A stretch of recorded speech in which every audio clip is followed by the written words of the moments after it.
You know, Korra really is the perfect embodiment of there are no second first impressions. How you introduce a character, not just your protagonist, but your antagonist and your villain, is incredibly important. They absolutely nail this in the original Avatar: The Last Airbender series. You don't know what Aang is until the second episode of the series. You don't even see his full power set until the second episode of the series. And then they expand on that power set into, oh, this can be potentially dangerous in the third episode. Dialogue is incredibly important when it comes to introducing a character as well. Sokka and Katara are great examples of this.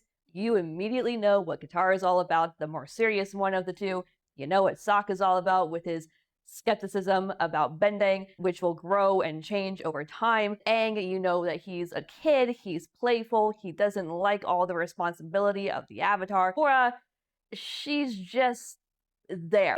There is this air of mystery and intrigue that naturally pulls the audience in. Meanwhile, with Korra, she's abrasive, she's loud, she's domineering, and that is a massive turnoff to a lot of people. And to compound that, you have the lore-breaking aspects of Korra's introduction. The Avatar is usually told they are the Avatar at 16. Now, usually is the key word there. But even taking being told that they're the Avatar out of the equation, she's bending 3 of the 4 elements right out the gate. Meanwhile, with Aang, he is an underdog. Everybody loves an underdog story. It is going to be much easier to get in Aang's corner than it ever would be for Korra. The writers knew with Aang that you needed to get to know him first before finding out what he was. You didn't need to do the mystery or intrigue element for character introductions with Korra, but with Korra, they could have gotten us in her corner by having her be super excited to be the Avatar, having all of this power and wanting to do good with it,